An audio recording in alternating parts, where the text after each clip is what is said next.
I'm Bob Proctor. I am the chairman of the Life Success Group of companies. We have a group of companies in the personal development, human potential field.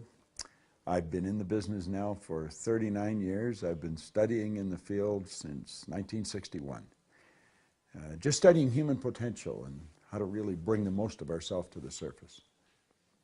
Everything's energy. Energy is. It is neither created nor destroyed. It's the cause and effect of itself. It's 100% evenly present in all places at the same time.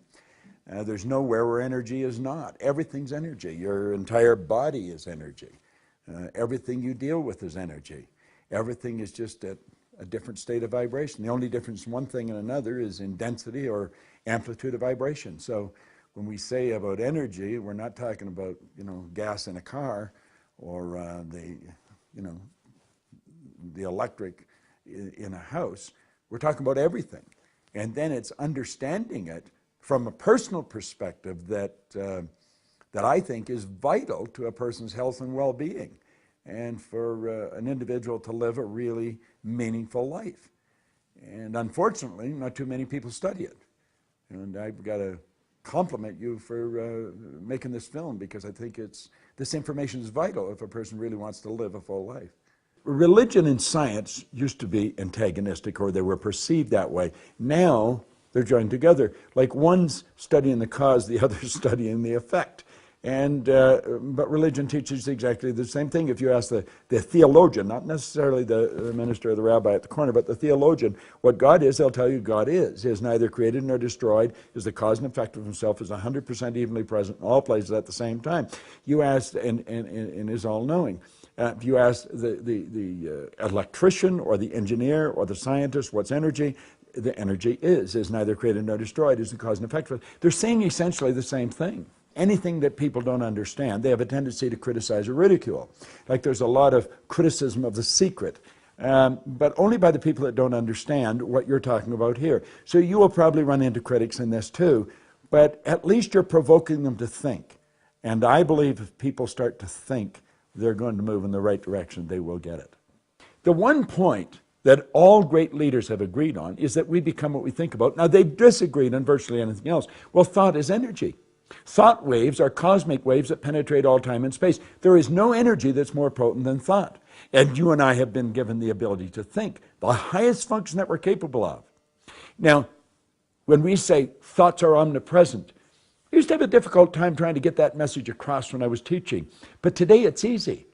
I say, email's automatic, is omnipresent. When I hit that mouse, boom, the email's everywhere evenly present. If you're in Rio de Janeiro, you'll get it. If you're in Alaska, you'll get it. If you're in New York, you'll get it. The email's omnipresent. Well, so is a thought.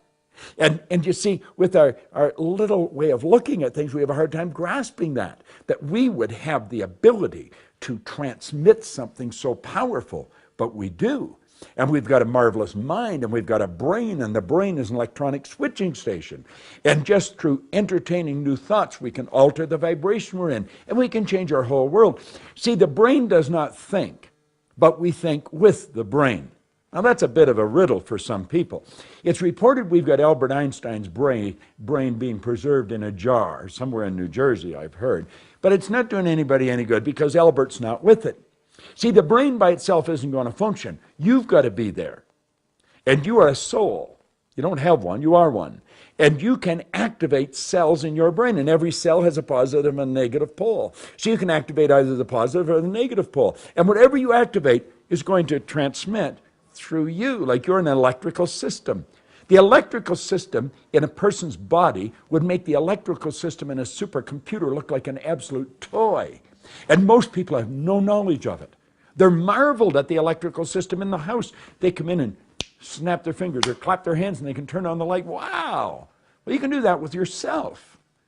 We have a hard time grasping, how does this work? I throw one switch, all the lights go on. It's because they're all hooked together. Well, the brain cells are all wired together. And we can alter the vibration we're in by activating different cells in the brain. We're just beginning to take a look at who we are. You know, inscribed over the Ark of Apollo at Delphi the past 2,000 years, it says, know thyself. Most people haven't got the foggiest idea who they are. They think they're their name.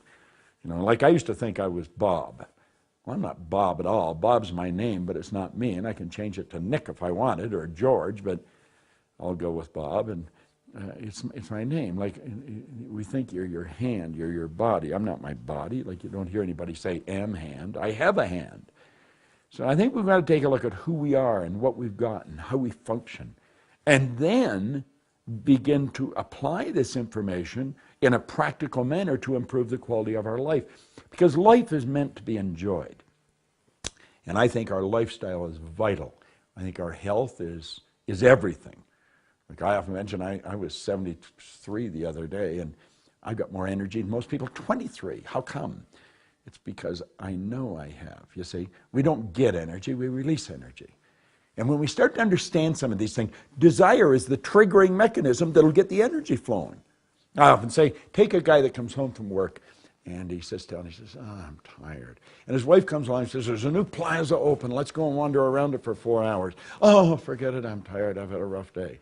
Now, another time he comes home, he's had a worse day. He's had, in fact, a number of bad days and been up late for a number of nights. But there's a dance that he's been planning on. He can kick up his heels all night. Why? Desire to go to the dance. Well, when we have a desire to really live, make something happen, we'll have the energy to do it. Because all the energy is omnipresent. That's everywhere. That's within me. I don't get it. I release it.